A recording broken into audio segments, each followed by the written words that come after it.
This story begins on a sunny March 2nd, 2030, on a busy street in Luo City. Inside an office, a voice questions a young man about the weight of borrowing such a large sum. A man lights a cigarette, exhaling smoke. This is Zhang Yang, boss of the Ocean Gang and an underground banker. He warns his client his interest rates are steep. Across from him, a terrified young man in a blue hoodie stammers that he's willing to pay high interest to get the loan. Zhang Yang leans forward with a predatory aura, demanding 40% interest. For a 5 million loan, 7 million must be repaid in 6 months with immediate collateral. The nervous young man offers the deed to his house as collateral. Zhang Yang inspects the deed but is unimpressed, noting the old property is only worth 3 or 4 million. He views the man as an easy target. He tells the young man he cannot lend 5 million based on the house. The man becomes desperate, begging for 4 million. He claims a fortune teller said he has insane luck and he plans to double the money gambling. Convinced he's a foolish gambling addict, Zhang Yang makes a final offer of 3.5 million, threatening to walk away. The young man's demeanor shifts to manic excitement as he instantly accepts. Zhang Yang finalizes the harsh terms. Repay 4.9 million in 3 months or lose the house. The young man agrees, but his expression darkens. He stares at the mob boss, stating he has one specific condition. 10 minutes later, the deal is done. A large thug politely sees the young man out. The young man checks his phone and confirms a 3,500,000 yuan transfer to his account. Instantly, his nervous facade drops. He sneers, calling the loan shark a dumbass. His thoughts reveal the truth. He won't repay the loan because the apocalypse starts in 1 month. He will use the funds to prepare, refusing to relive his past misery. He recalls his previous timeline, when a massive solar flare struck Earth, destroying the ecosystem and raising temperatures to 50 degrees Celsius. This triggered a scorching 30-day apocalypse, leaving a wasteland where mutated beasts scavenged on human remains. In the office, Zhang Yang holds the contract triumphantly. He believes the borrower took the terrible rate for quick cash, remarking that gamblers don't deserve a home. His assistant behind him looks concerned. He notes the house is worth over 4 million, yet the man took 3.5 million immediately, and wonders if it's a trap. Zhang Yang dismisses his concerns with a smirk. He says gambling addicts would sell their own families for chips, so a house means nothing. He orders his assistant to work with the casino to take everything the young man has. The assistant acknowledges the order. As the sun sets, Chen walks down the street looking at his phone. He's amused, thinking there are good people since the loan shark gave him money so easily. He isn't scared of the interest rates because he borrowed from every loan shark in Luo City in 1 day. With a sinister look, he decides that now that he has the money, he will never pay it back. Chen's thoughts drift to the future he's avoiding, where the earth dried up, vegetation withered, and social order collapsed. In that future, supplies were scarce, and people fought ruthlessly for any resources. He remembers that controlling supplies meant supreme power. Chen vows that this time, he will become the king of the apocalypse. He recalls seeing billionaires and superstars begging like dogs for a sausage or water, while those who didn't died miserably in gutters. In the present, Chen stands confidently. Now that he's reborn, he has time to execute his plans before the disaster. His attention is drawn to a nearby noise. 2 women at a shop display discuss a luxury ice cream brand, Shuigao Assassin, noting how expensive it is. Chen glares intensely at the shop. He remembers saving to buy these expensive ice creams for a woman named Liu Wanqing, bitterly thinking it was a bigger waste than feeding a dog. Shaking off the painful memory, he decides to enjoy the present. He approaches the counter, shocking the women by ordering 10 of every type of ice cream available. The women whisper, wondering if he can afford it and admiring how handsome he looks spending money.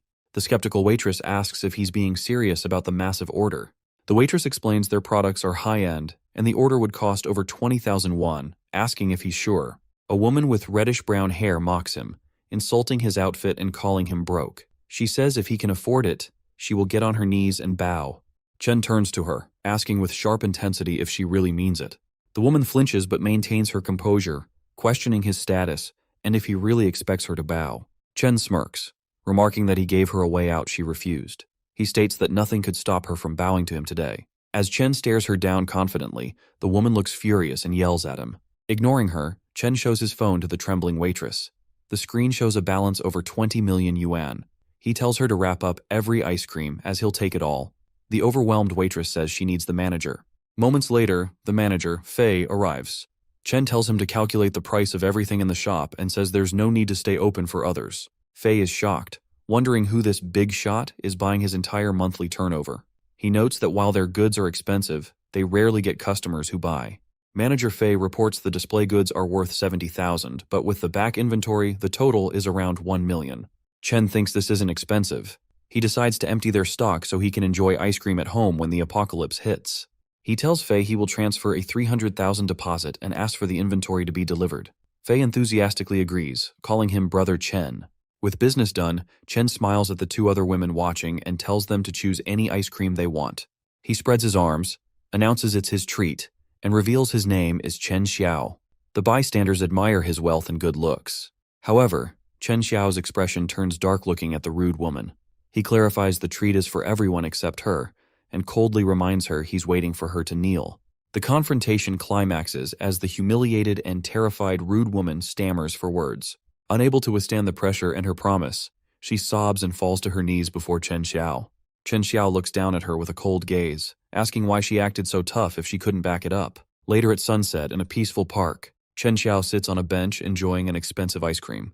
He admits the assassin brand lives up to its reputation for taste. As he finishes, he uses a supernatural power, summoning a black void near his hand. He uses this dimensional space to store his shopping bag. He reflects that the space keeps items in stasis, meaning his food will stay fresh or hot forever. He is surprised because in his original timeline, abilities only awakened after the apocalypse started. He didn't expect his spatial ability to travel back with him. He looks at his hand, realizing this mysterious storage power will be his greatest trump card for survival. Chen Xiao smiles, imagining a future controlling all resources where celebrities will beg him for food. Back in reality, he plans his next moves: a safe house, cold storage, weapons, and energy reserves, sighing at the work ahead. Suddenly, his phone rings. The caller ID is Liu Wanqing, saved as Little Fairy. He scoffs, thinking it's bad luck she is calling him already. Seeing her name brings back bitter memories for Chen Xiao. After his parents died, she entered his life, seeming like a savior in his darkest time. But that image was a lie. In reality, she only wanted his parents' inheritance. She demanded a luxury condo downtown, paid in full and in her name, plus a huge bride price of 880,000 yuan. She manipulated him constantly, even urging him to sell his ancestral home, calling it old and rundown. Chen Xiao vividly remembers the ultimate betrayal. In his past life, she eventually convinced him to sell that home to satisfy her greed. Worst of all, when the apocalypse began and resources disappeared, she betrayed him to a gang leader, offering Chen Xiao as raw material in exchange for her own safety.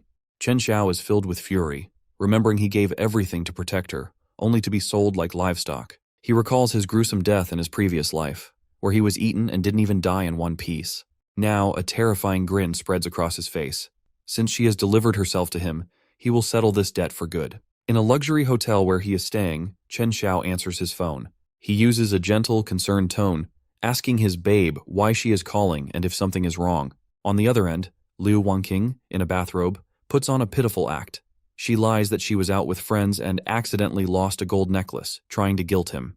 Hiding a sinister smile, Chen Xiao plays along. He tells her not to worry and offers to buy her a new one, then says he will buy 10 so she can rotate them. Liu Wanqing is stunned by his sudden generosity, as he was never this wealthy before. Chen Xiao quickly lies to explain, claiming he made a huge profit from cryptocurrency and wants to spend it on her. She is skeptical, asking if it was a scam, but he insists he plans to make a killing in the next round and is planning something huge. He explains he is gathering money for a massive investment, but the loan requires a witness. He asks for her help, offering her 5% of the loan amount as a fee, and baiting his trap. Liu Wanqing comes out of a bathroom wearing a towel. An older, balding man complains about how long she took. Liu Wanqing immediately acts sweet, hugging the man and calling him honey, asking him to wait a bit longer. Internally, however, she calculates that she only gets 5,000 for a night with this old geezer, while Chen Xiao is offering 50,000 for a signature.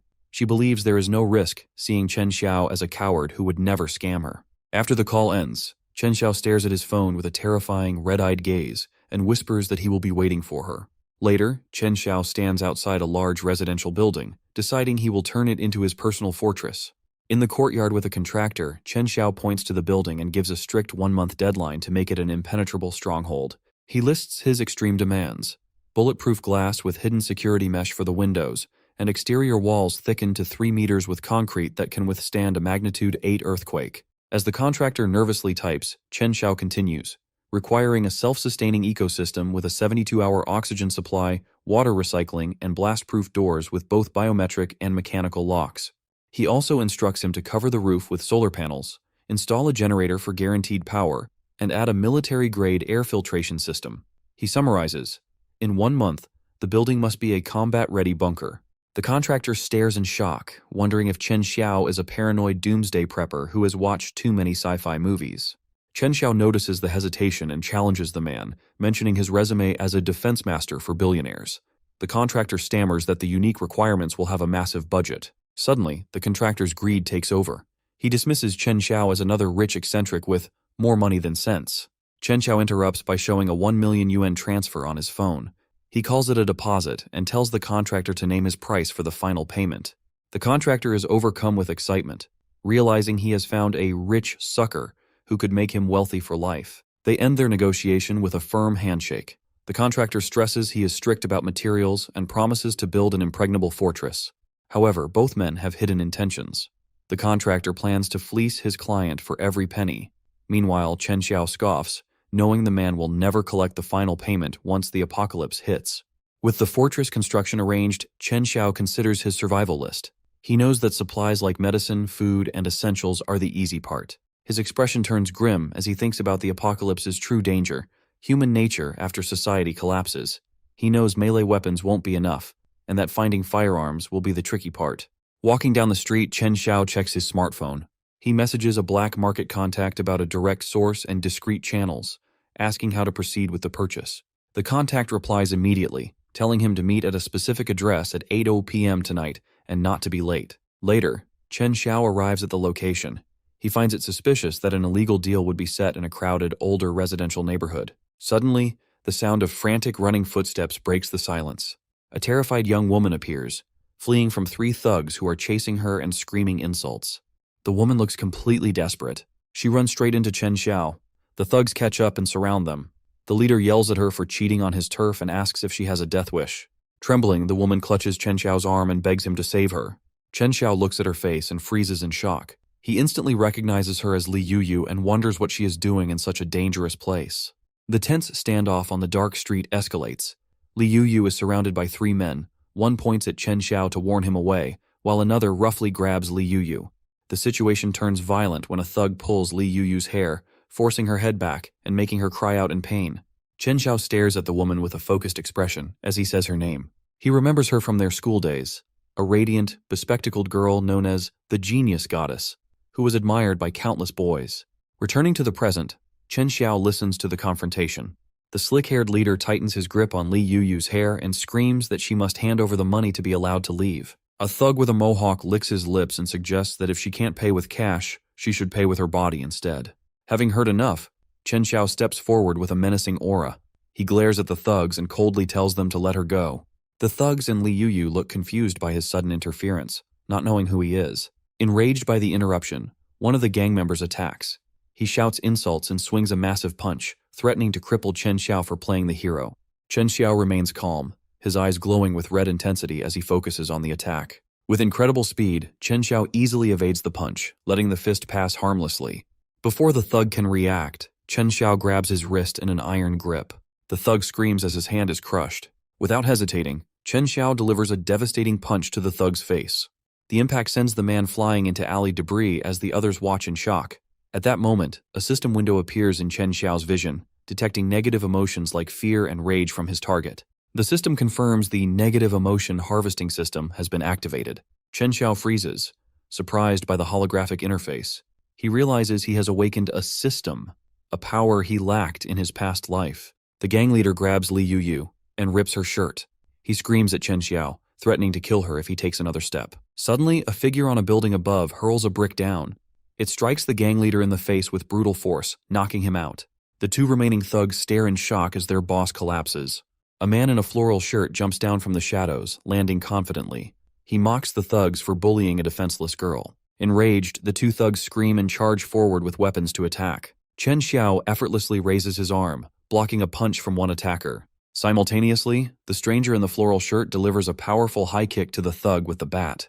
Chen Xiao swiftly evades an attack, causing his opponent to stumble. He counters with a devastating punch to the bald thug's face. The 2 men fight in perfect sync, knocking their opponents into the air simultaneously. To keep him down, the man in the floral shirt ruthlessly stomps on his opponent's chest. With the thugs defeated, Chen Xiao and the stranger stand together, dominating the scene. Chen Xiao glares at the beaten men with glowing red eyes and coldly orders them to leave. As the thugs flee in terror, Chen Xiao's system notifies him that he is harvesting their fear and despair. He is pleased this has unlocked an expansion for his spatial storage. Chen Xiao smirks as they run, finding his new ability to harvest emotions interesting. Chen Xiao approaches Li Yu on the ground and offers a hand. He thanks her, explaining her trouble inadvertently helped him reach his goal. As he helps her up, he gently asks if she is hurt. Blushing and clutching her torn clothes, Li Yu stammers her thanks. She says she has urgent matters and rushes off, as Chen Xiao tells her to be careful. After the girl leaves, the man in the floral shirt approaches. He compliments Chen Xiao's hero saving the beauty act and introduces himself as Mu Chang. Chen Xiao realizes this is the contact he was looking for. He reveals he is the buyer Mu Chang was expecting, noting the coincidence. Suddenly, Mu Chang strikes a dramatic martial arts pose and shouts a secret code phrase about a heavenly king and earth tiger to test Chen Xiao. Unimpressed, Chen Xiao stares at him blankly and calls him a moron. The insult triggers the system. A notification above Mu Chang's head shows Chen Xiao has harvested dumbfounded and awkward emotions. Laughing it off, Chen Xiao claims it was just a joke. He puts an arm around Mu Chang and leads him away to discuss business. Later that night, they arrive at a quiet, secluded house. Inside, Mu Chang opens a box, revealing a handgun. He explains it's a durable Russian model, but ammo is scarce. Chen Xiao inspects the gun while Mu Chang praises his fighting skills and offers him a friendship price. As Chen Xiao handles the weapon, Mu Chang watches him with a calculating gaze. However, Chen Xiao gives a cheeky grin. Holding the gun, he asks for a free suppressor, warranty, and extra ammo, stressing out the dealer. Mu Chang is shocked by the greedy demands. He shouts that he is already offering a friendship price and asks if Chen Xiao understands. He trembles with frustration, thinking anyone else would pay double, yet this customer is asking for a warranty and freebies. Losing his patience, Mu Chang points angrily at Chen Xiao, yelling that he isn't buying an appliance and sarcastically suggests he should just rob him. As Mu Chang fumes, Chen Xiao's system shows he has harvested emotions like shock, heartache, and speechlessness. Satisfied, Chen Xiao smiles, drops the extra requests, and agrees to the original price, transferring the money. With the deal done, he reflects that he has his fortress, supplies, and a weapon, with only one task left. At a luxurious hotel, the building glows in the night. Inside a penthouse, Liu Wanqing, in a red evening gown, looks out at the city. Chen Xiao arrives and wraps his arms around her from behind. Liu Wanqing complains about the wait. She skeptically asks if the loan plan is risk-free. Chen Xiao smoothly lies that her signature is just a formality, claiming he'd never scam her. Internally, Liu Wanqing smirks. She remembers he once sold his blood for her handbag and is convinced he is too much of a simp to ever cross her. Later, in the office of loan shark Zhang Yang, Liu Wanqing sits with the mob boss. He compliments her decisiveness as she prepares to sign. As she signs, Zhang Yang watches with a predatory gaze. He thinks the dumb broad believes she is just a guarantor, but the contract actually transfers all debt to her. Zhang Yang lights a cigar and grins maliciously, imagining when she fails to make payments. He stares at her with lust, deciding that when she cannot pay the money, she will have to pay with her body. Chen Xiao sits back on the sofa, satisfied as he watches the plan unfold. He reflects that Liu Wanqing's greed was what he needed, as her signature acted as a deed of sale, securing funds for his safe house. Later, Chen Xiao stands outside his fortified building with the contractor, who assures him the house is reinforced to military standards with heat insulation and blast proofing, boasting it could survive a nuclear blast. Satisfied, Chen Xiao hands over the payment. The contractor accepts it with a greedy grin, asking for future work, unaware money will soon be worthless. Alone in his fortress, Chen Xiao waits with a tablet. The moment arrives with a news alert about unprecedented and intense solar flare activity.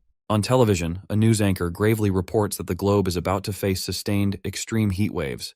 As the broadcast warns citizens to take protective measures against record-shattering heat, Chen Xiao calmly wipes down his handgun. He brings the weapon close, his expression dark and focused, whispering to himself that the time has finally come. In the room's ominous red glow, Chen Xiao holds the gun at his side, confirming the apocalypse is here. His eyes narrow with serious, intense determination. He walks to the window to look at the city. A massive, burning solar flare dominates the sky, bathing the world in a terrifying, fiery light as the catastrophe begins. The catastrophe begins.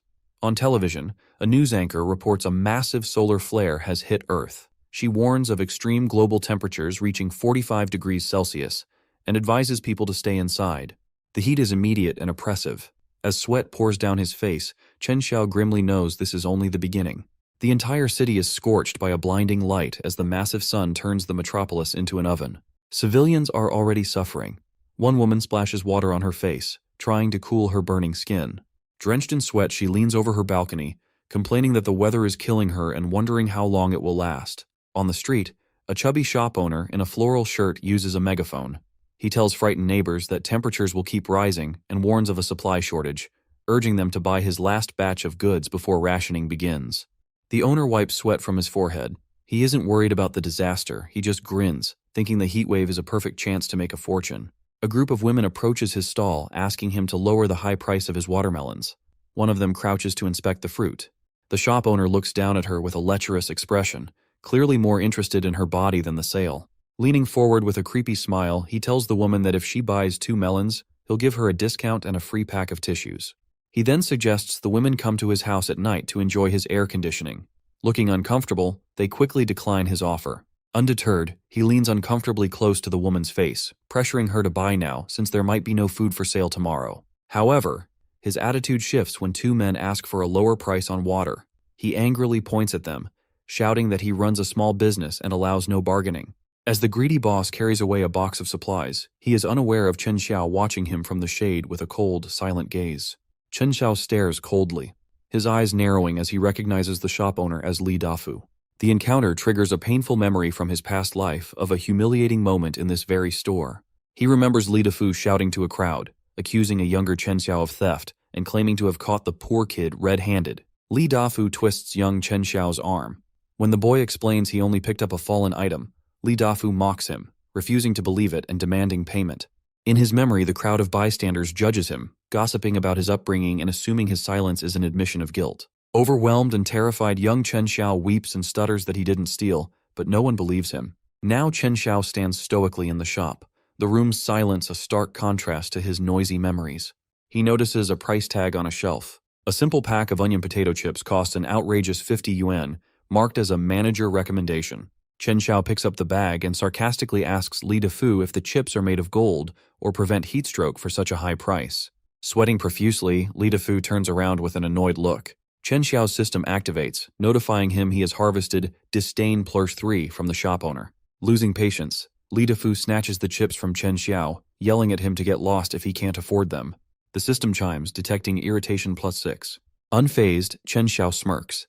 He leans in, taunting the boss about hoarding treasures, and ominously warns him to watch out for thieves. Li Dafu stops, confused by the threat. Li Dafu explodes with rage, pointing at Chen Xiao. He demands to know who he is cursing and threatens him, asking if the heat has driven him insane.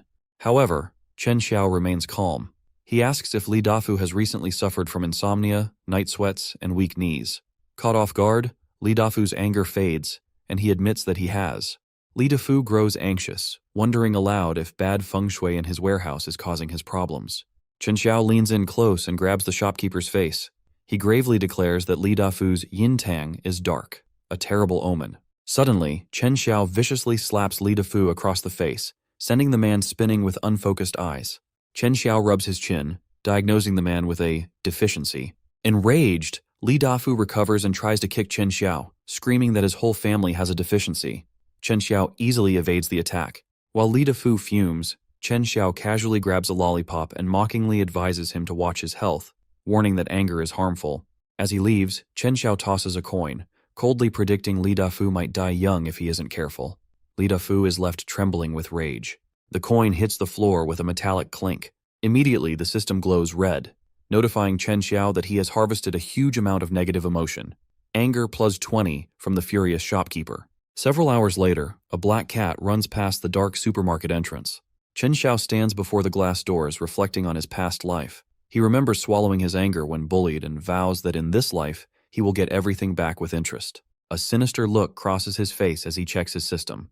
The emotions harvested from Li Dafu are just enough for a spatial expansion of his storage ability. Chen Xiao acts immediately. Using the harvested negative emotions, he upgrades his ability, expanding his spatial storage by another 200 cubic meters. He raises his hand, and a swirling black void manifests in his palm, ready to devour everything in its path. A confident smile plays on his lips as he prepares his revenge. The next day, birds chirp peacefully outside the shop. Still recovering from their confrontation, Li Dafu walks toward his store, unaware of what awaits him. Nearby, Chen Xiao watches from the bushes. Suddenly, Li Dafu freezes, his jaw dropping as he looks through his supermarket's glass doors. He stumbles inside and stands paralyzed in the middle of the room. The reality hits him. The shelves, once stocked with overpriced goods, are now completely empty. Every item has vanished, leaving the metal racks bare. Li Dafu's face darkens with rage. His mind races, wondering where his goods have gone. Unable to contain his fury, he grabs his head and screams, demanding to know who robbed him. Far away in his safe house, Chen Xiao watches a live video of Li Dafu's breakdown. The system notifies him that Li Dafu's suffering has generated 66 negative emotion points. Chen Xiao calmly sips a cold soda. He smiles with satisfaction as he watches his enemy suffer, enjoying his petty but satisfying revenge. Inside the warehouse, Li Dafu screams in panic, demanding to know who stole his entire stock overnight. Overwhelmed, he collapses to his knees, screaming in frustration. A crowd of confused customers watches. They wonder if the supermarket is really empty or if Li Dafu is faking it to hike up prices later.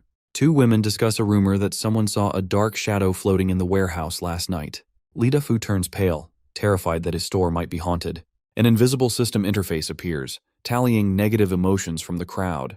Chen Xiao watches with a satisfied smile, eating potato chips while observing Li Dafu's stable emotional output.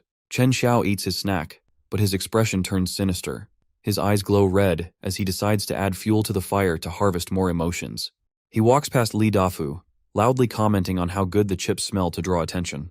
Li Dafu stares at the chips in Chen Xiao's hands, realizing the packaging matches his missing stock. His shock turns to rage as he believes Chen Xiao is eating his stolen merchandise. Chen Xiao holds up the bag and mocks Li Dafu, asking if the chips are made of gold to justify the high price. Chen Xiao taunts that hoarding treasures attracts thieves. Li Dafu angrily slaps his hand away. Enraged, Li Dafu grabs Chen Xiao's wrist, demanding to know where he got the snacks and accusing him of stealing. Chen Xiao feigns shock, then calmly asks if the furious man has any evidence for his accusations. Smirking, Chen Xiao warns the owner that making false accusations without proof has consequences. He mocks how clean the empty supermarket is and insultingly offers the remaining chips to the man. Desperate, Li Dafu decides to use Chen Xiao as a scapegoat. He shakes him violently, blaming him for the theft because he complained about prices yesterday. The system registers a spike in anger from the shop owner.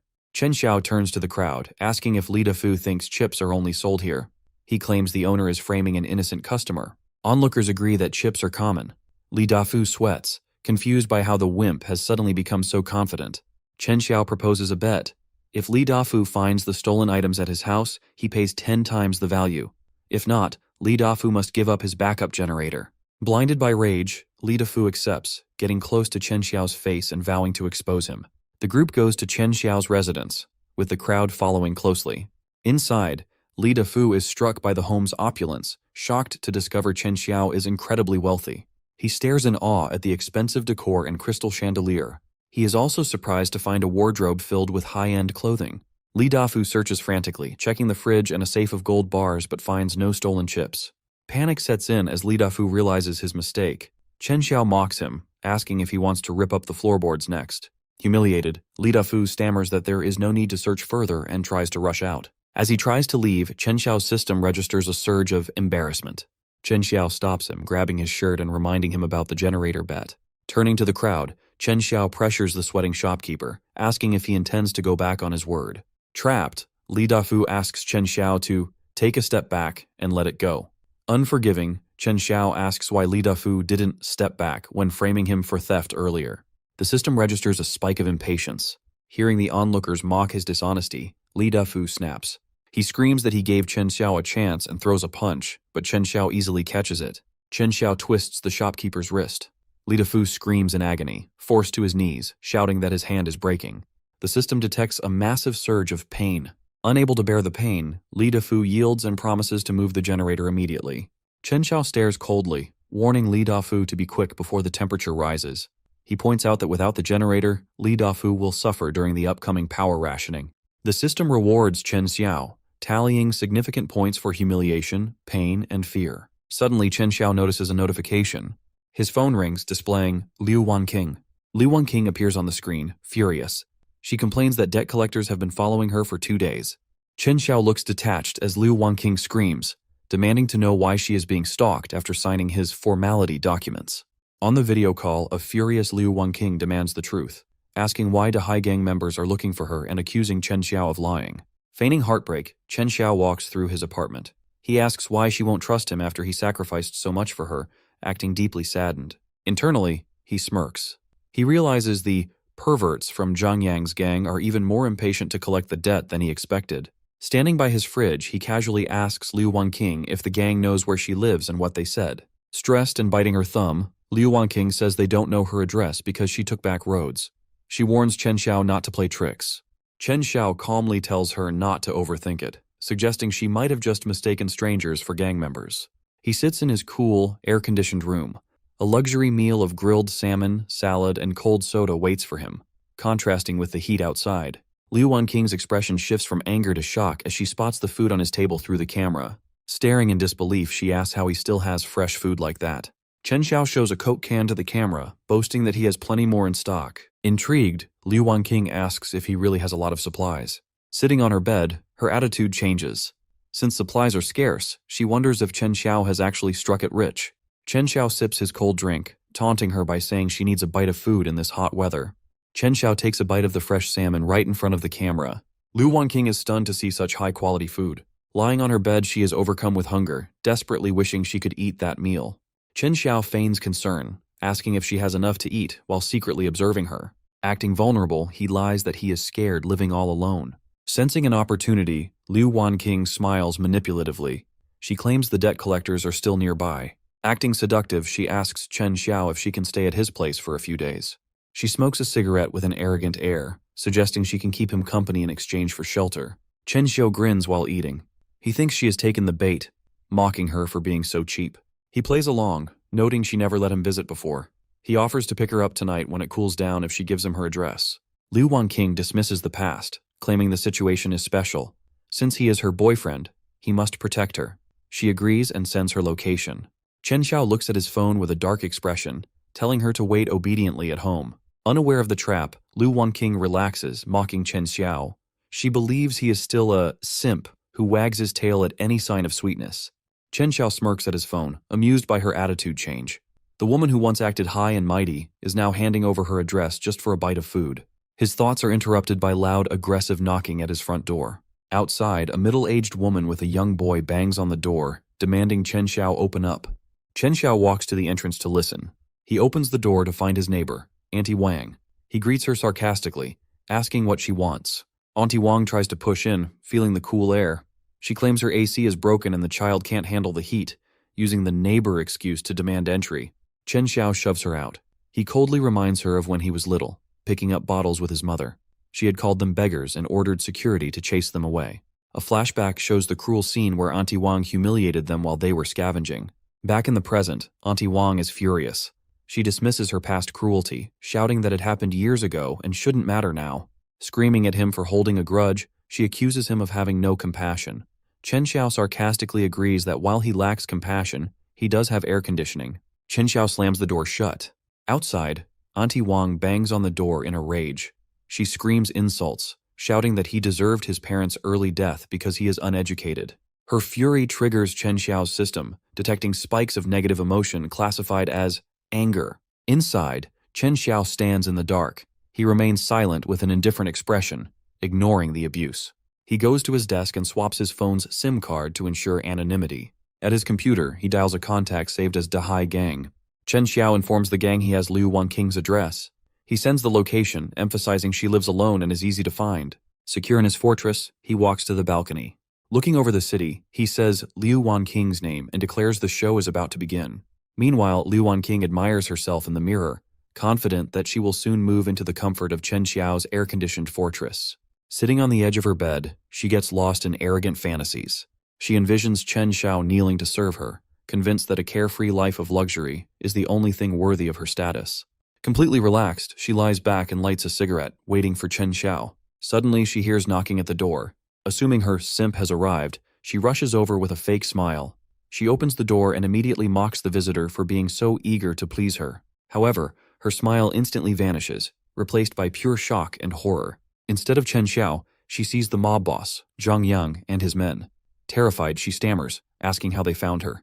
Zhang Yang ruthlessly slaps her across the face, reminding her that the money owed to the Dahai gang is due today. Liu Wanqing falls to the floor in panic. She screams that Chen Xiao borrowed the money and tricked her into signing the papers, begging them to find him instead. Uninterested in her excuses, Zhang Yang holds up the contract. He shouts that since she signed it, she is responsible for the debt. The mob boss orders his men to search the apartment and take every valuable item they can find. As thugs haul away furniture, a desperate Liu Wanqing screams at them to stop.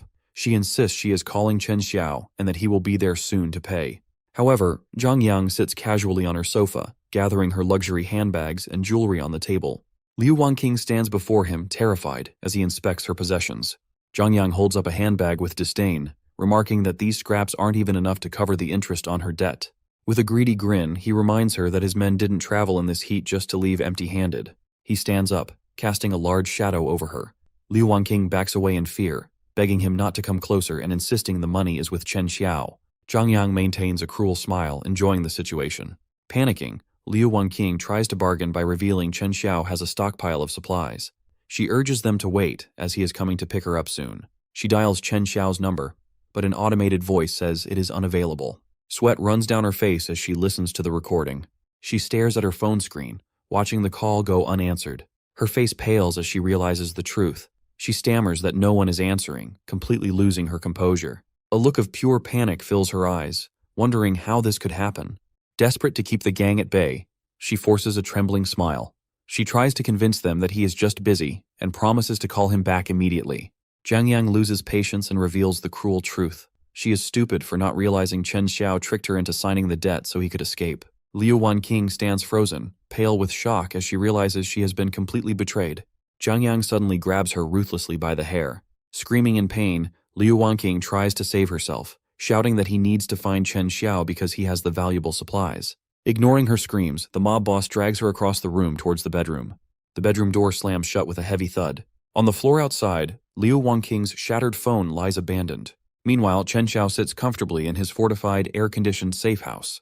Holding a glass of wine, he thinks about Liu Wanqing, satisfied that she is finally experiencing the misery he arranged for her. Outside, the city is dark, but his apartment remains a lone beacon of light and safety. Back in Liu Wanqing's apartment, the deed is done. Zhang Yang sits on the edge of the bed with his back turned, shirtless. Liu Wanqing is curled up on the bed, sobbing. Zhang Yang grabs a cup of coffee, interested by Liu Wanqing's desperate pleas. He leans in, forcing her to look at him, and demands she repeat exactly what supplies Chen Xiao has. Gasping as he grips her throat, Liu Wanqing frantically lists Chen Xiao's luxuries: air conditioning, iced drinks, and piles of food. She cries that he has everything. She emphasizes the amount of supplies, hoping this information will spare her further pain. Zhang Yang's eyes narrow with curiosity. He looks down at her. He tells her that although she has nothing left, she has pointed him toward the right target. Satisfied, Zhang Yang tosses her onto the bed. He realizes he has found a big fish, and that targeting Chen Xiao is the new priority. He stands over the sobbing woman with a greedy smile, planning how to take Chen Xiao's fortress. He orders his gang to leave, ready to move on to their next target. The door closes, leaving the apartment silent and destroyed. Alone in the dark, Liu Wanqing curls up, covered in bruises. Her tears turn to pure hatred. Shaking with fury, she curses Chen Xiao, vowing he will die a horrible death for tricking her. Outside Chen Xiao's apartment, a large group of people disturbs the quiet night. They march with hostile intent, their footsteps echoing together. Auntie Wang, his treacherous neighbor, leads the charge. She guides the gang to Chen Xiao's home, tempting them with his air conditioning and food, while calling him a stingy beast for not sharing. The scarred leader of the squad thanks Auntie Wang for her help, promising to reward her well once they take the supplies. Overjoyed, Auntie Wang calls the mobster Brother Zhang and thanks him for his generosity. She imagines Chen Xiao begging for mercy as the gang shields her. Desperate to survive, he offers his home to their leader. A malicious grin spreads across her face, eager to see his arrogance crushed. The group gathers on the sidewalk below Chen Xiao's fortress. However, the scarred leader pauses. He looks up at the building, sensing something is wrong. His instincts tell him this kid is more prepared than they thought. But his men are less cautious.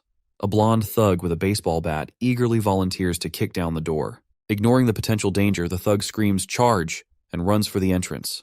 As he reaches the perimeter, his foot triggers a hidden high-voltage trap. Blue electricity zaps him, and he screams in agony, shaking violently. The thug collapses, twitching. The scarred leader, unaware of the trap, looks down with contempt and asks why the trash cramped up. Another gang member rushes forward to help his comrade. When he touches the thug's shoulder, the current shocks them both. They scream for help as a bright flash lights up their silhouettes. Auntie Wang and the scarred leader freeze, shocked by Chen Xiao's terrifying defense system. Suddenly, a loudspeaker on the roof activates. The scarred leader and Auntie Wang look up in confusion. Instead of a siren, a cheerful song about good luck and joy blasts from the speaker. The happy music plays ironically as the trap continues its work. The gang members' silhouettes are lit by the blue electricity, while the song mocks their fate. Realizing the danger, the scarred leader and Auntie Wang jump back from the current, cursing in fear. Inside, Chen Xiao's system tells him he is collecting intense negative emotions like shock and panic from the people outside. Chen Xiao sits comfortably eating a popsicle and watching his monitors. He speaks into a microphone, mocking the gang's good luck for falling into his trap. Outside, the furious scarred leader points his weapon at the building, screaming for Chen Xiao to pay back the money. Auntie Wang yells that if he could afford renovations, he could pay his debts, and insults his upbringing. Chen Xiao responds calmly through the speakers. He smiles coldly, saying his apartment is worth 4 million, more than enough to cover the 3.5 million he borrowed. He dismisses them, saying the house is the payment. He tells them to find Liu Wanqing for her debt because it's not his problem. The scarred leader trembles with rage. He knows supplies are all that matter now, but Chen Xiao's arrogance infuriates him. Chen Xiao continues taunting them over the intercom. Biting his popsicle, he advises them to leave while he is still in a good mood. His expression then turns cold as he warns them to stop looking for trouble. His hand hovers over a large red button. Without hesitation, Chen Xiao presses the button. Outside, the trap unleashes a massive electric discharge over the entire entrance. An X-ray view shows their skeletons light up as the electricity hits them. They scream in agony against the relentless shock. Chen Xiao's system registers points for their pain and despair. When the electricity stops, the gang is unharmed but mentally broken. They stand sweating, staring at the building in fear. Knowing they can't get in, the scarred leader retreats. He screams a final threat that his gang won't let it go, then flees with his men. Auntie Wang is left behind, her face full of horror and hatred. She knows her plan to use the gang has failed. After the gang flees, the building stands tall under a blood-red sky. The intense heat from the concrete turns the outside world into an oven. The next day, the temperature reaches a deadly 52 degrees Celsius. The streets are deserted, baking under the sun.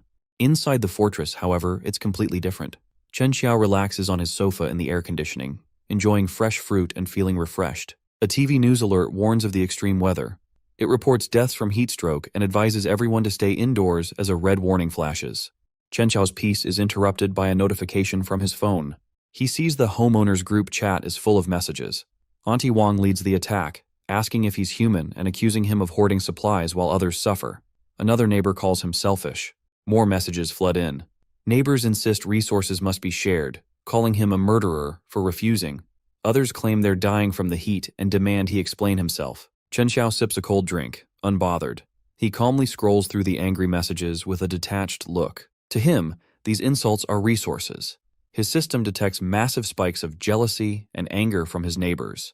A red system notification appears. The negative emotion value has exceeded 1,000 points, and the system starts calculating his rewards.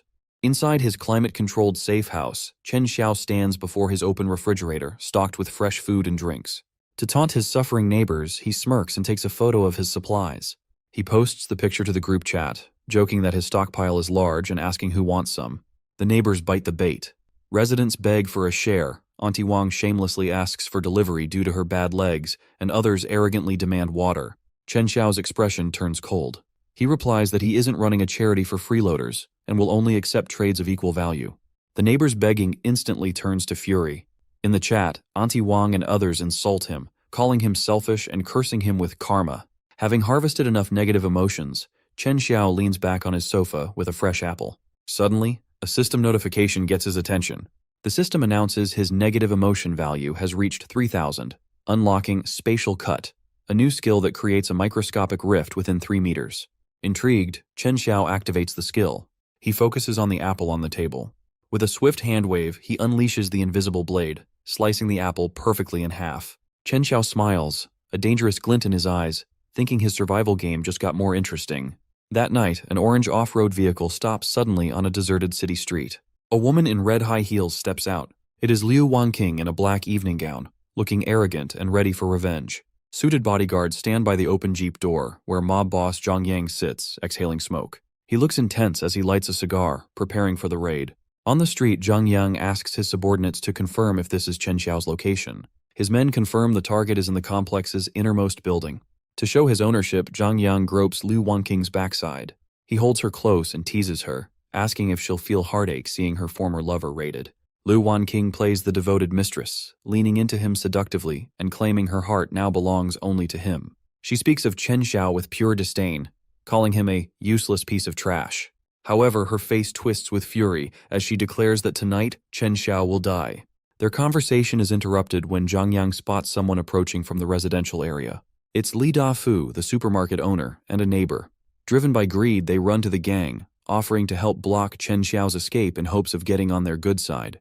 Zhang Yang looks at the desperate neighbors and makes a deal.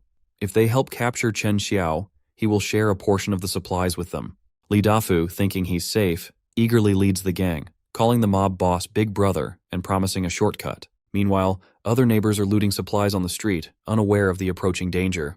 The gang, led by Zhang Yang and Liu Wanqing, follows Li Dafu as he explains the complex's layout. However, when Li Dafu points to his own home to show solidarity, a red-headed thug coldly says the entire building now belongs to them. Panic sets in. Auntie Wang and a neighbor scream, realizing the gang plans to take everything, even from those who helped. The mob shows no mercy, beating the neighbors down. Lying in the dirt, they regret their greedy mistake of trusting these beasts. With the neighbors subdued, Zhang Yang, Liu Wanqing, and their armed thugs prepare to move on to their main target. They gather at the base of Chen Xiao's building, looking up at its high walls. Suddenly, a massive armchair hurtles down, crashing on the pavement in front of the startled gang. Chen Xiao calmly eats a steak, unconcerned by the army at his doorstep. Sitting in the armchair, he looks down at the mob and asks with a smirk if they're all looking for him. Zhang Yang hugs Liu Wanqing and yells up, threatening death and demanding supplies in exchange for leaving Chen Xiao's corpse intact. Chen Xiao ignores the threat, simply wiping his mouth with a napkin. His eyes glow with a menacing red light as he glares down, scolding the mob boss for rudely disturbing his meal. Zhang Yang's eyes widen, shocked by his prey's arrogance. Furious, Zhang Yang points at the building and screams for his men to cripple Chen Xiao. The confrontation becomes a street brawl. Chen Xiao weaves through the gang, easily dodging a punch. Focused, he charges into the group, grabs a thug by the head, and ruthlessly smashes him into the ground. A muscular, mohawked thug leaps into the air, swinging a spiked flail. Chen Xiao anticipates the attack, sidesteps as the weapon hits the pavement, and counters with a powerful kick to the thug's jaw. Seeing his comrades fall, another gang member unsheathes an axe. He lunges with a deadly swing, but Chen Xiao remains calm, activating his spatial segmentation skill to intercept the blade. Suddenly, the fight is interrupted as a yellow canister lands right next to Zhang Yang and Liu Wanqing. It detonates instantly, filling the street with a massive cloud of white smoke. Coughing, Zhang Yang realizes it's tear gas. Fearing a trap from a hidden accomplice, he orders his gang to retreat immediately. Inside the thick smoke, Chen Xiao casually dodges a final blind swing from a thug's axe. He spots a figure leaning against a building. The stranger comments on the trouble Chen Xiao caused but admits his fighting skills are impressive. Chen Xiao glares at the man suspiciously, demanding to know why he's there. The figure steps forward, revealing he is Mu Chang, the arms dealer in the floral shirt. Tossing a gas canister, he asks if Chen Xiao is still interested in guns, claiming he has good merchandise. Musong stares enviously at Chen Xiao's cooler box, amazed he has ice water in this heat. Chen Xiao gives him a bottle of water but asks why he's so far from his own territory. Mu Chang explains that a rival, Liu Haifeng, has been stealing his business, and he was tracking his men. He admits he followed the rival's men here and was surprised by Chen Xiao's large stockpile, assuming he has special supply channels. Hearing this, Chen Xiao's eyes narrow with alertness. He turns sharply, demanding what Mu Chang is implying. Mu Chang quickly reassures him, clarifying he wants to propose a partnership, not pry. He reveals Liu Haifeng has a massive stockpile of purified water. He suggests Chen Xiao extract it, they store it here, and Mu Chang will sell it. Chen Xiao contemplates the offer in the dark, knowing rising temperatures will make water more valuable than money. He agrees to cooperate, leaving Mu Chang in pure shock. Chen Xiao demands a 9-to-1 profit split. Outraged, Mu Chang shouts that it's robbery. The system notifies Chen Xiao he has harvested the strong emotion of shock. Unmoved, Chen Xiao turns to walk away, saying there's nothing to discuss if Mu Chang isn't willing. Desperate, Mu Chang abandons his dignity and clings to Chen Xiao's leg, begging for an 8-2 split so he can eat. With tears streaming down his face, Mu Chang realizes Chen Xiao can't be swayed and must have a powerful trump card. Satisfied with his dominance, Chen Xiao sips his drink and agrees to the 8-2 split. However, he adds a condition. He gets first pick of all future goods, and Mu Chang sells what's left. Resigned, Mu Chang sighs and agrees. Chen Xiao takes command, ordering Mu Chang to first scout the target's layout and personnel. Later, the two overlook a massive industrial complex.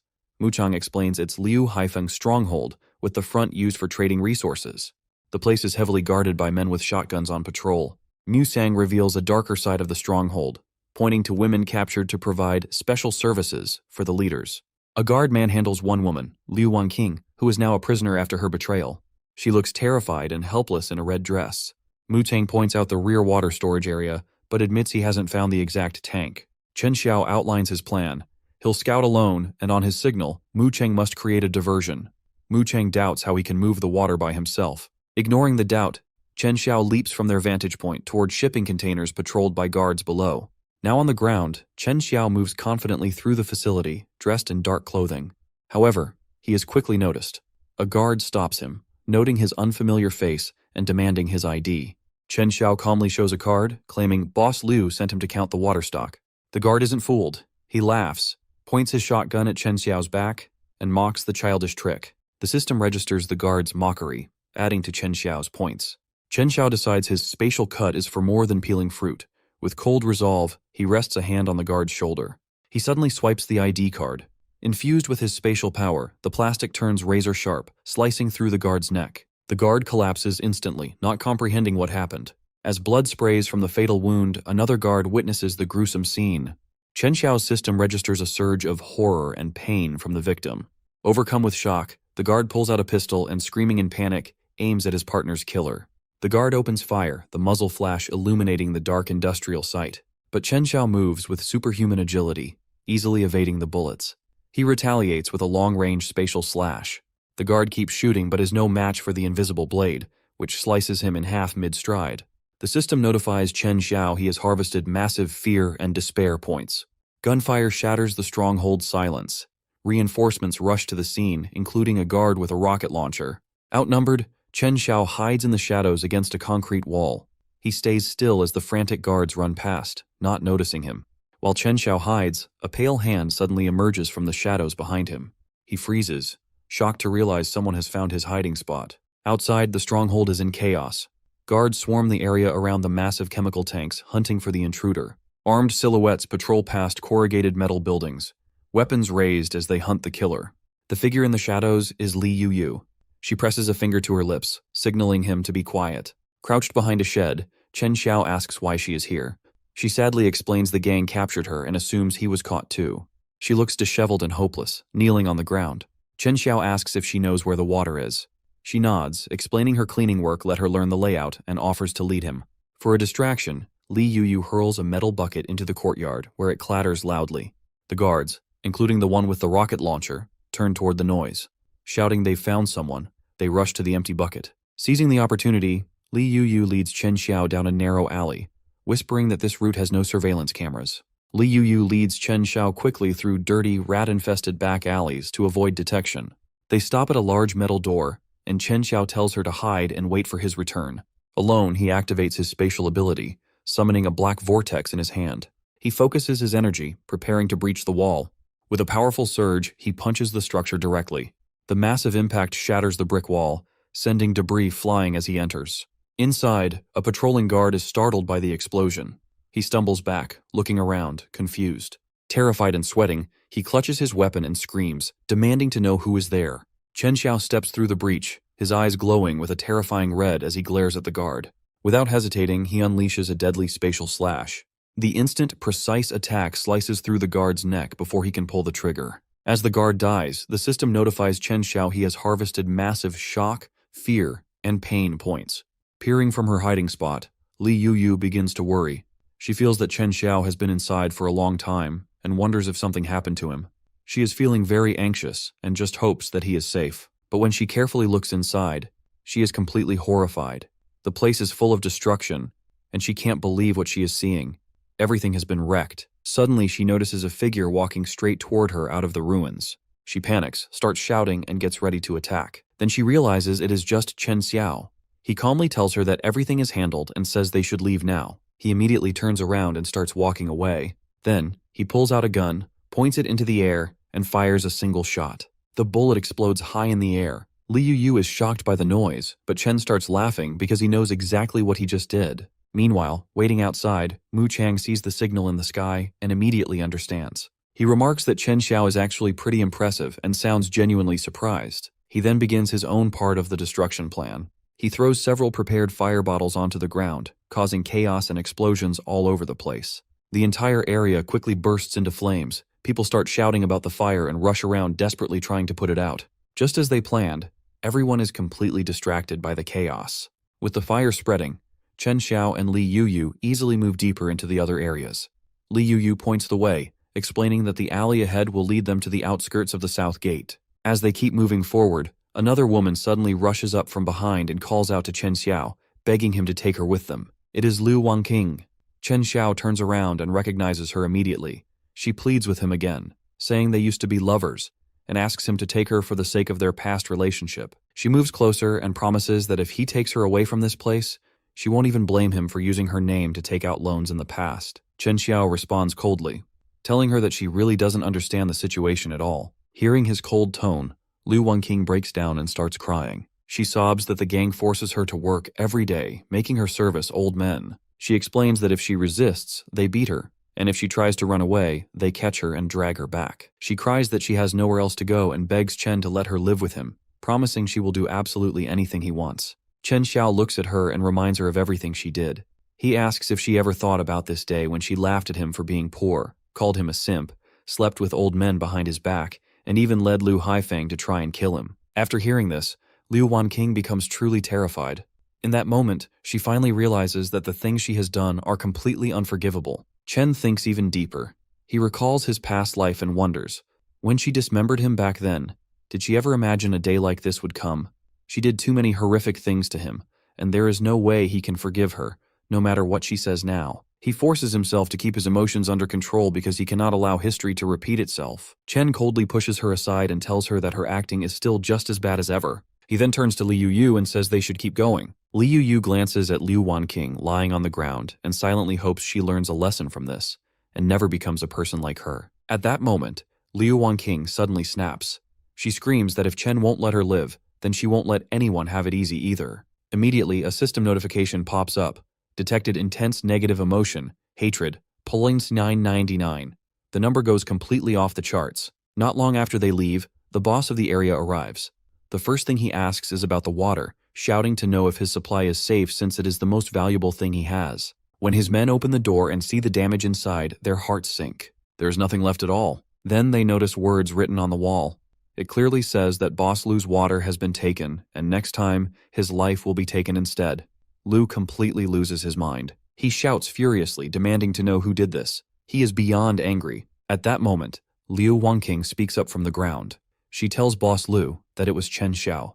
She lies and claims she tried to stop him, but Chen injured her and insulted Lu, calling him trash. She clings to Lu, deliberately manipulating him further by saying that Chen claimed Lu was unworthy of having such resources. She keeps adding fuel to the fire, warning him that Chen plans to take all of them down. Hearing this, Lu's anger completely explodes. He orders everyone to follow him to the south gate to slaughter Chen Xiao. A massive commotion spreads through the entire camp as the order is given to hunt them down. Up ahead, Chen and Mu Chang both notice the movement immediately. Mu Chang comments on it, clearly understanding that they are being chased. As the entire enemy force gathers behind their boss, Chen calmly mutters that Boss Lu moves faster than he expected. Still, he is already prepared. Lu points forward and screams the order to get him. Everyone behind him charges forward, their anger completely out of control. But this actually gives Chen the advantage. He stays calm and casually throws a torch onto the ground in front of them, instantly creating a huge wall of fire. The group is forced to stop, trapped behind the flames. The boss shouts through the fire that he will make sure Chen Xiao is finished. Right after that, a notification appears. Detected intense negative emotion. Hatred, plus 999. Now, there are two people whose hatred toward Chen has reached the maximum level. Chen, however, stays relaxed. He sarcastically thanks Boss Lu, noting that he will gladly take these emotion points to become stronger and earn even more in the future. Then, another notification pops up. Ding! Negative emotion points reached 3,000. Unlock new skill, Spatial Barrier. Inside the cozy shelter, Chen Xiao is busy hosting a small celebration. Mu Zhang laughs loudly, saying that what happened earlier was absolutely awesome. He bets that old dog Liu is probably tearing his own place apart in rage right now. They sit around the table, enjoying a spread of insanely delicious dishes. They party without a care in the world, completely ignoring the deadly heat wave raging outside. The food looks so incredible that just seeing it would make anyone want to join in.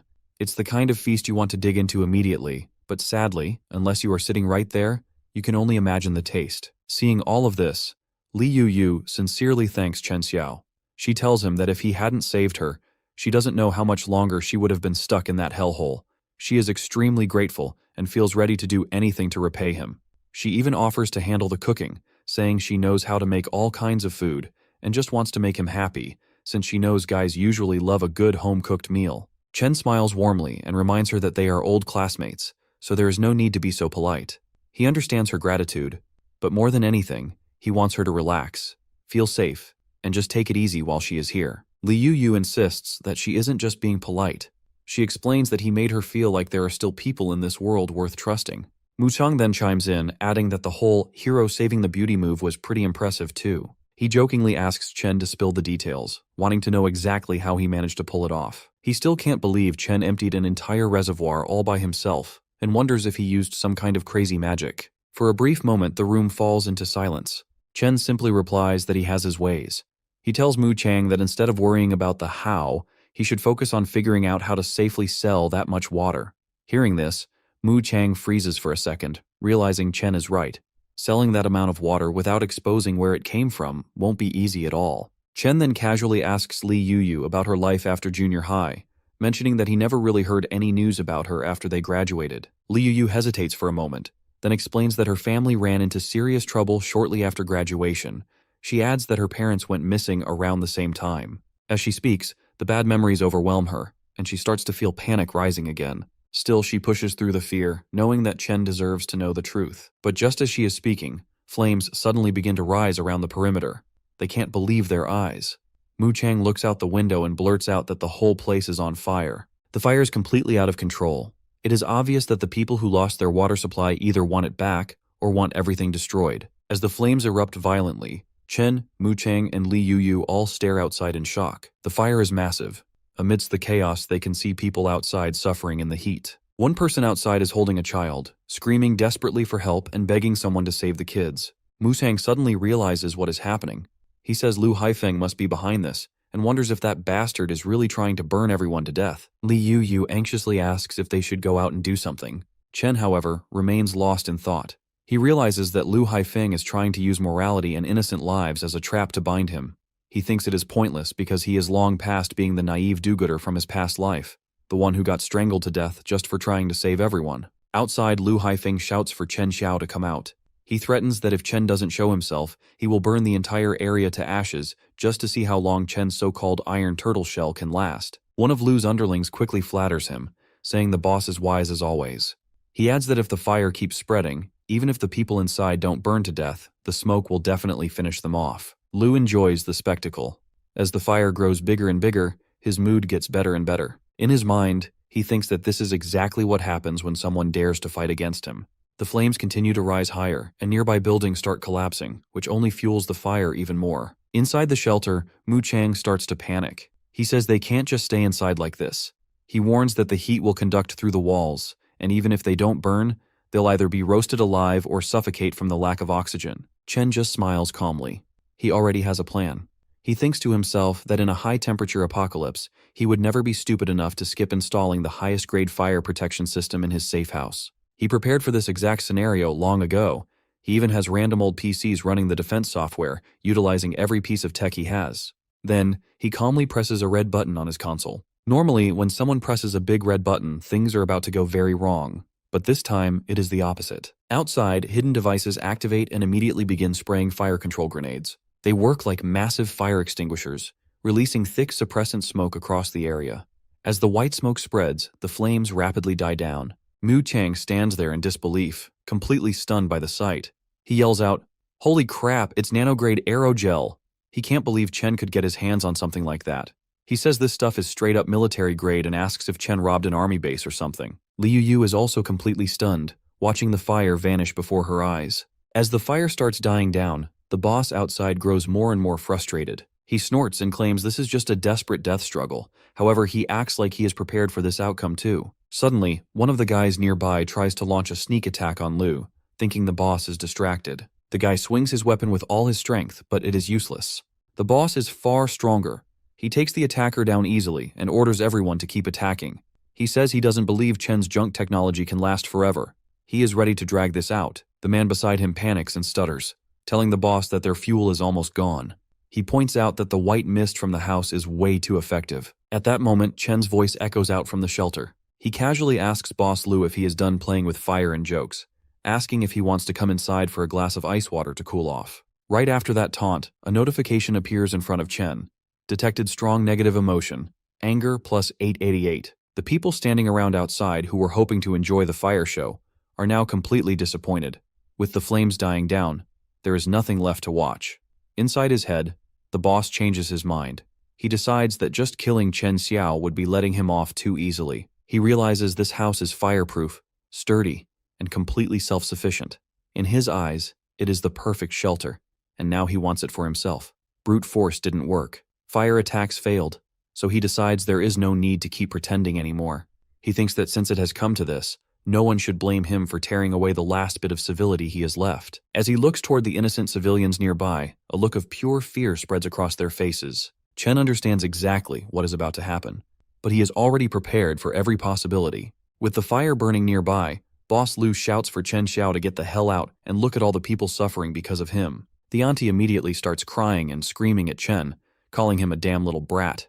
She blames him for offending Boss Liu and dragging everyone down with him, demanding he come out.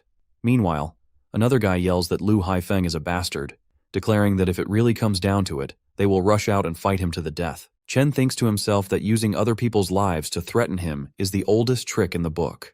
Unfortunately, in this world, being soft-hearted is the same as committing suicide. Liu sneers, saying that if Chen wants to hide like a coward, that is fine. He will start with this old guy instead. He grabs an elderly man who is trembling and crying in fear. Suddenly, a voice shouts that Liu Haifeng will die a horrible death for doing this. Hearing that voice and seeing what is happening, Chen immediately recognizes the man as Grandpa Wang. He remembers how this old man once brought him water and told him to survive, saying that as long as he is alive, there is always hope. That memory finally sparks real anger in Chen. He turns and tells Mukong to stay inside and protect Yu Yu, stating he is going to settle the score with Boss Liu. The others look at him in shock, but they also understand. As Chen walks out into the sea of flames, he calmly tells Liu Haifeng that their grievances are strictly between the two of them and have nothing to do with anyone else. Liu is still gripping the old man by the collar, a torch burning in his hand. Hearing Chen's words, he throws the old man aside and mocks Chen, saying he is finally willing to crawl out of his shell. He asks if Chen wants to play the hero. Then, he lays out his conditions: pay back the money, hand over the water, and give up his life. Only then might he consider letting the others go. Chen responds coldly that he has no interest in playing the hero. The two of them stare at each other intensely. Then Chen raises his hand and points forward. He says that fighting and killing are boring and only damage one's karma. He adds that he heard Liu started out running a casino, so why not settle this the way Liu knows best? He proposes a bet. If Liu wins, everything Chen owns will belong to him. But if Chen wins, Liu must release Grandpa Wang and get the hell out of this area. Boss Liu bursts out laughing and agrees right away. He throws a dice cup over and says they will bet on who rolls higher. 1 round to decide life or death. Chen quickly catches it and calmly says he is betting on big. He adds that a god of gamblers showdown is about to begin. Both of them adjust their stances. For a moment, it feels like they are standing in a casino instead of a burning battlefield. They shout loudly as they begin shaking the dice. The dice device is switched on, and the dice inside start spinning wildly. As the dice roll, everyone around starts cheering for their boss, shouting that Boss Liu will definitely win. Boss Liu looks extremely confident. When the dice stop, he bursts out laughing. He proudly announces 3 sixes, a supreme roll, and declares that Chen has lost. Chen stays calm and tells him not to rush, saying the winner hasn't been decided yet. He then secretly uses a trick to manipulate the dice. He cuts through the dice cleanly and casually remarks that Boss Liu's dice don't seem to be of very good quality. Everyone instantly panics when they see the dice split in half. Someone shouts that the total points add up to 21, which beats the so-called supreme roll. Chen declares that Boss Liu has lost and tells him to release the old man. Boss Liu is furious. He accuses Chen of cheating and immediately charges at him. A notification pops up. Strong negative emotion detected. Anger, Po500. As Boss Lu rushes forward with a knife, he curses Chen and screams for him to die. The people around panic in fear. Chen, however, stays composed. He thinks this is the perfect time to test his new skill. As Boss Lu lunges at him, Chen sidesteps effortlessly. He then hurls the dice device at high speed, terrifying Boss Lu. The device slams into the ground, kicking up smoke and debris. Everyone rushes over in panic, asking if the boss is okay as smoke fills the area. Boss Lu coughs and says he is fine. He orders 2 people to go find Chen. As the smoke clears, Boss Lu spots Chen ahead. He points at him and orders everyone to take him down. The goons immediately open fire, shooting wildly and shouting in excitement, eager to kill Chen. Boss Lu demands an update, but before anyone can respond, a sharp slash appears and takes down the goon standing right in front of him. Boss Lu is shocked. As the smoke finally settles, Chen is revealed standing there, completely unharmed. Boss Lu pulls out a huge rocket launcher, shouting that he doesn't care how strong Chen is. He claims there is no way to dodge this and tells Chen to die, firing the rocket immediately. As the rocket shoots forward, the boss shouts that everything Chen owns will be his. At that moment, a notification appears. Spatial barrier activated. A barrier instantly wraps around Chen's body, protecting him. The barrier takes the full impact of the explosion and blocks it completely. Boss Lu starts panicking. Sweat pours down his face as he wonders what is going on. He can't believe Chen blocked a missile. He starts to feel that this guy is simply unbeatable. Chen smirks and tells Boss Lu that losing in front of so many people must be tough. He asks if Lu plans to go back on the bet. As he speaks, Chen casually slices the missile apart with several cuts. Then he slowly starts walking forward. Seeing Chen approach, the boss feels genuine fear for the first time. Chen remarks that Lu doesn't even have a decent knife and isn't worthy of negotiating terms. In his heart, Boss Lu thinks there is definitely something wrong with this guy. Something is seriously suspicious. Chen says that Boss Lu keeps looking for trouble and crossing the line, so it is finally time to settle the score. But inside, Boss Lu is thinking fast. He realizes their fuel is gone and fighting head-on is a losing battle. This kid has strange abilities, and his safe house is a gold mine. He decides it would be better to recruit Chen Xiao and earn back his losses with interest. Even though he hates doing it, he forces a smile onto his face. With sparkling eyes and a fake friendly expression, he claims it is all a misunderstanding. He suggests they are just friends who started on the wrong foot and asks Chen if he wants to make a deal. Boss Lu tells Chen Xiao to listen closely to what he has to say. He warns that killing him would only leave blood on Chen's hands without gaining him anything. He adds that while human life is cheap in this world, he can actually help Chen survive and live better. He mentions he has a batch of medicine, antibiotics like penicillin and cephalosporin, and asks if Chen understands how precious those supplies are right now. He explains that even a small infected wound can take a life. He offers a deal. If Chen lets him go, he will split that batch of medicine with him. Chen Xiao listens carefully and admits that in times like these, antibiotics are indeed valuable currency. He honestly tells Boss Lu that he has more than just this one room, and his stockpile is far larger than Lu could ever imagine. Hearing this, Boss Lu looks shocked. Lu immediately points out that Chen only has food and water, but without medicine, a single illness could be fatal. He suggests they cooperate, revealing that the medicine is stored in an abandoned factory in the West District, and only he knows the password. Chen stares at him coldly for a moment before agreeing, saying that tonight's conflict ends here. He even wraps his arm around Boss Lu's shoulder in a seemingly friendly gesture. Boss Lu hurriedly agrees, saying yes, absolutely, it ends here, and that he is glad the misunderstanding has been cleared up. Chen Xiao tells him to go for now, and they can discuss the details another day. Boss Lu starts to leave. His underlings look confused and call out to him, asking what happened. Boss Lu simply orders them to move, and they all walk away together. Chen Xiao keeps a sharp eye on them as they retreat. Once they are far enough away, he quietly mutters that a simple password can't stop him. Even without it, he can open that door. He turns back to the neighbors still standing there, specifically Grandpa Wang, and reassures him that it is safe now since the gang has left. While Chen speaks to Grandpa Wang, the auntie can barely keep it together. She is panicking, frustrated, and overwhelmed with terror, her status clearly displaying fear plus 100. Grandpa Wang thanks Chen repeatedly. He says Chen saved his life, and if he ever needs anything in the future, he just has to ask. He admits he is too old to fight, but he can still help plant crops or do chores. Chen Xiao gently tells Grandpa Wang that he understands his intentions, but asks him to go back, lock his door, and get some rest. As the moon hangs high and the heat continues to rise even at night, everyone finally retreats indoors. Walking back, one of the thugs mutters that Chen Xiao scared him half to death earlier. Walking ahead of them, Boss Lu sneers and says that Chen Xiao is just a reckless kid. He scoffs at the idea of actually splitting the medicine, admitting that his talk of cooperation was just a stalling tactic. He explains that he only wanted to stabilize the situation first. Once he figures out how to get Chen's supplies, he will deal with him properly. He adds that if Chen thinks he can fight him, he is still far too green. Hearing this, the underlings immediately start flattering him. One of them praises the boss for being wise. Another agrees, adding that since Chen Xiao dared to fight Boss Liu, he probably won't live more than 3 days. Boss Liu's expression turns serious. He notes that something is definitely wrong with Chen Xiao. Even artillery shells couldn't get close to him, which makes no sense. He orders Pineapple Head to spend the next few days investigating Chen carefully. But before he can say another word, a sudden slash chops his head off. The underlings are instantly terrified. One shouts to run, while another screams, wondering if it's a ghost. Unable to believe what just happened, they panic and scatter, leaving Boss Liu's body alone on the ground. On a nearby building, a figure stands quietly with one hand extended. It is Chen Xiao. He calmly bids Boss Liu farewell forever. Later that night, a loud announcement echoes everywhere. It declares a state of emergency. The global high-temperature phenomenon is completely out of control. Multiple climate tipping points have been breached, and the ecosystem is on the verge of collapse. Authorities formally urge residents to make a choice based on their situation. One option is to migrate north to temporary government shelters.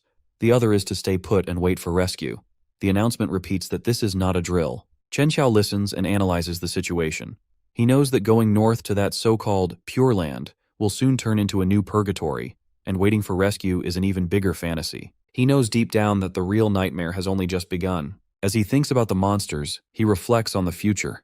He knows that soon, heat-resistant mutant beasts will start devouring everything civilization created. He also knows that awakened humans will emerge and form factions, fighting over resources and killing each other. He realizes his goal isn't just to guard this safe house. He wants to turn it into the ultimate fortress for survival in the apocalypse. Outside, people are already starving. Someone shouts that they are dying of hunger and their homes have burned down, asking why Chen Xiao gets to live comfortably. Another person yells that Chen Xiao is occupying a massive, sturdy fortress all by himself, enjoying food, drinks, and air conditioning. Anger builds among the crowd. One man starts pounding on the door, shouting for Chen Xiao to come out. He blames Chen for refusing to help earlier, claiming that everyone ended up like this because of him. He demands an explanation. Others join in, declaring that Chen must share the safe house. They claim everyone should take turns living there for collective survival, smirking as they say it. Inside, Chen Xiao doesn't react at all. He listens to relaxing music while calmly doing household chores, completely at ease. He even takes a picture of his delicious meal and posts it online, casually scrolling through the comments afterward. As he reads the reactions, status notifications pop up: jealousy plus 150, anger plus 130, despair plus 95. Chen Xiao looks at the comments and thinks that incompetent rage is the cheapest emotion in the apocalypse. Outside, the crowd can only shout, curse, and throw things to vent their frustration. Some even smash their own phones. One man throws his device and curses, saying that since Chen refused to do things the easy way, he'll be forced to do them the hard way, swearing he will take Chen down. Meanwhile, Chen Xiao thinks about the abandoned factory in the West District and decides to scout the route. However, the moment he steps out, the crowd starts throwing objects at him. Amidst the flying debris, a machete suddenly flies straight toward him.